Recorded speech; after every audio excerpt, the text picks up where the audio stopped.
thinking about some of the things that have happened to me over the time in my realisation and understanding and coming to an understanding of what actually happens. I want to share that with you tonight.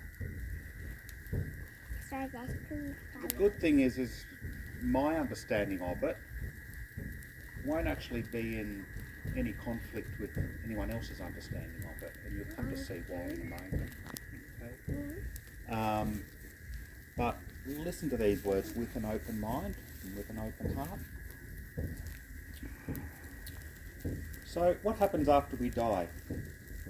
Is there a paradise in heaven? Do we reconnect with our loved ones? Is it just emptiness because we've finished out our brief experience of life? The answer to this, like many metaphysical questions about life, reality and the universe, is both yes and no. But to explain why the answer is both yes and no, we have to take a little walk on the path of understanding energy, matter, intention, and creation. The best metaphor for explaining energy came from a mentor I was fortunate to learn from many years ago. He explained it thus. Scientifically, it's been shown that everything is energy. The differences we experience are the result of densities and frequency. But at the core, matter, such as the things we can touch and feel, is made up of the same energy as the heat we can feel from the sun. The difference is its density. The energy within matter is far denser and moves slower than that of the energy in heat and light coming from the sun. So imagine for a moment a large block of ice, frozen solid. The molecules in the water have frozen and formed a dense block and are so slow moving that they are practically still. As this block of ice starts to defrost, the molecules within the water begin to move a little bit more and more as a block of ice returns to water. These molecules bounce around and start to bounce against each other, generating more energy and heat, and speed up the process of defrosting. At some point, the original block of ice becomes this sludge that is somewhat between ice and water, like an icy drink you can buy at McDonald's. It is neither ice nor water, but something in between. Eventually, it melts completely, and we have a return to a liquid state. But what happens now if we apply more heat to the water? The water molecules bounce around even faster. So fast, in fact, that we begin to see the water bubbling away as it boils. But we also see something else. We see steam. Steam is water molecules bouncing around at such a furious rate that it becomes amorphous, light, and highly mobile in the air as steam. So what we have actually witnessed here, we have seen energy change from a very dense product, matter, in a very slow, energetic movement in the form of ice, through all its changes to a very light and very high energetic state of steam. Our experience as beings of body, mind and soul are no different.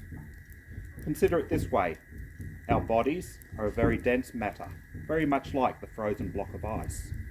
Our minds, our thoughts, both subconscious and conscious, are similar to the sludgy ice period between ice and water, all the way through to the water state. Finally, our souls are like the steam issuing forth from the boiling water, amorphous, highly charged, and very active. But all three are one and the same, energy at its basis, just different levels of activity and excitement. What is interesting though, unlike the block of ice, we're experiencing all of these states at the same time. This is why we are creator beings. In conjunction with the highly energized soul, the sludgy but malleable and mobile mind is able to intentionally and creatively move between all levels of energetic state and create reality within the field of matter, state of the body, and our environment. We can literally think and create into reality anything we choose. Pretty amazing, huh? But what is this to do with the afterlife, death, and our souls? Let me tell you a little story about my grandmother. Grandma Campbell was and is a beautiful soul. very loving, dedicated to her husband and family, and was a good church-going Presbyterian with a strong faith in God.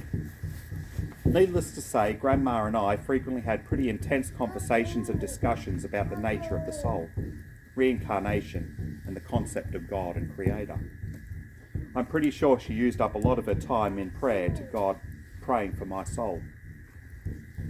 Grandma passed away some years ago, but soon after her passing, I experienced a very vivid dream of sitting with her by a river. The reconnection was lovely. However, her words to me became a very important part of realization. She smiled at me gently and said, "David, we were both right. Remember my question and answer about the afterlife earlier? Both yes and no." This statement to me was like that, both confusing and revealing. It was not until I was well into my shamanic journey that I began to understand how it could be both yes and no, and how Grandma and I could both be right. Because we are co-creator beings with the universe, the Creator, or God, we are able to create whatever conditions we choose, particularly after our moving into the afterlife. Let me explain.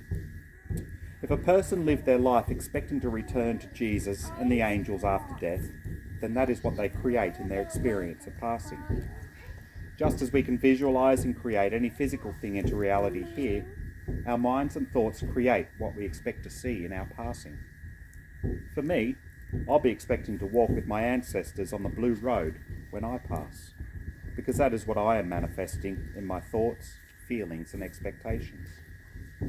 But why? Why would this happen? And shouldn't there be some universal and true experience of the afterlife? As to why, I believe it's partly for a gentle experience of returning to the reality of being one with the universe or the Creator. Death can be traumatic. Many fears and concerns about death are rampant in our societies and our minds. But if we create within our minds what we're expecting to see and feel, we create a palatable and acceptable blueprint of what to expect, making the anxiety just that little bit less. It also allows us the opportunity, after we pass, to integrate the lessons, choices and decisions we make in our life on Earth into our soul, and of course, into the collective soul experience of the Creator. And yes, there is a universal and true experience of the afterlife. Our created experience of the afterlife, like my blue road, is temporary. Eventually, our souls return to the collective oneness with God, Creator, Universe. This process is so profound and unimaginable that we really cannot grasp any of it except as a concept. But, like life itself, the experience is also circular. We reincarnate. We return in some form to experience life again.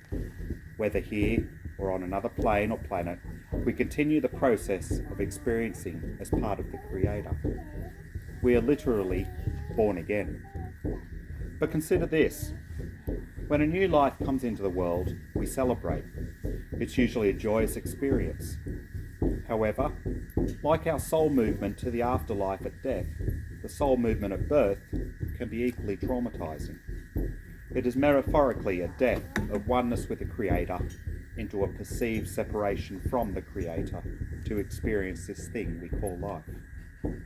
Birth and death are the same experience, a movement from one state to another, just in different places on the circle of existence.